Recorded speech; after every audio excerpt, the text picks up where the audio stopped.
Rooster Teeth News is brought to you by NatureBox. Snack smarter with French toast granola, sweet blueberry almonds, and more. Get 50% off your first order when you visit naturebox.com/roosterteeth.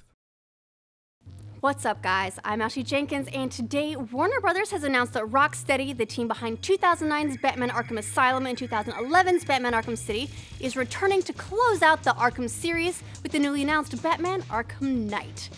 Game director Sefton Hill says, "This is the natural end for the story. We really want to go out in style." And that kind of style includes a Batmobile! Driving gameplay will be implemented as you slide behind the wheel of the infamous machine for the first time in the Arkham series, and a huge new area of Gotham City will be opened up with nice, wide streets to help you get around as the Batmobile takes its place beside gliding and grappling for traversing the crime-ridden city.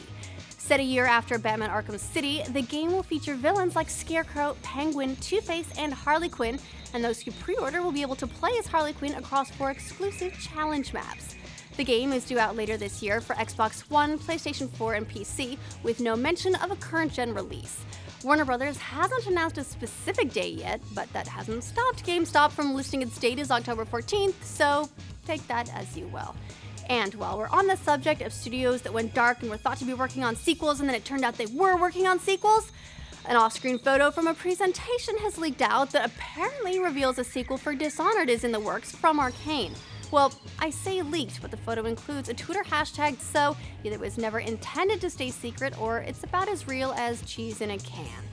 Arcane has been silent since this studio released its last DLC for Dishonored, Brigmore Witches, last August, and hasn't announced a new project since Dishonored hit shelves in 2012.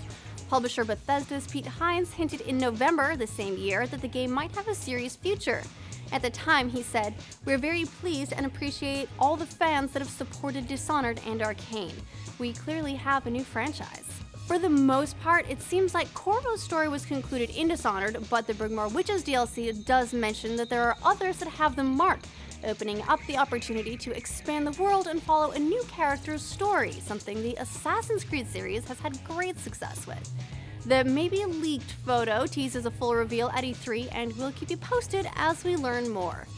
Moving on, Sony has announced that PlayStation 4 has passed 6 million units sold, blowing their initial goals out of the water.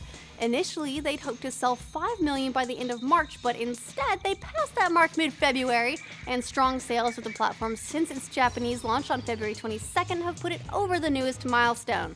VP of Marketing John Kohler made the announcement saying, "We love the enthusiasm that all of you have had for the PS4 since launch, and we can't wait to share more great games, experiences, and features with you soon." He also took the opportunity to share the ongoing success of PS4's Twitch integration. There have now been more than 3.6 million Twitch streams, and in 2014, 20% of all Twitch streams have originated from PS4. But of particular interest are the ways new games are making Twitch streams interactive. As we've previously reported, next month's Daylight will allow viewers to queue in-game scares with chat-based commands, and Kohler also points to Dead Nation Apocalypse, which allows streamers to vote on events to make the game easier or more difficult, and Dynasty Warriors 8 Extreme Legends, which similarly allows viewers to grant streamers healing items or increase the number of enemies they have to fight. Dead Nation Apocalypse is out today, and Dynasty Warriors 8 Extreme Legends will be out March 25th. Finally, the Project Spark beta hits Xbox One today, and the game creation software is expanding from 50,000 testers to 250,000. Everyone who participated in the PC version automatically has access to the Xbox One version, and the software is cross-platform, so you can switch between Windows and Xbox to continue working on your project. Executive producer Michael Sachs-Pearson says, "It's the perfect application for Connect, where you go in and you can make your own rendition of Macbeth, or your terrible jokes, or just making obscene gestures while jumping up and down. It's entirely up to you." The tools allow you to use Connect to capture animations for your game characters or voice recordings to bring your world to life. The full software is expected later this year and will be free to play with optional DLC for themed packs like Sci-Fi and Wild West that add additional sets of objects, palettes, sound effects, and so on. And that's it for today. If this is Rocksteady's last Batman Arkham game, what do you think they should work on next? Justice League, maybe? Give us your predictions in the comments. Then join us at roosterteeth.com tomorrow afternoon for a live stream of our gaming podcast, The Patch.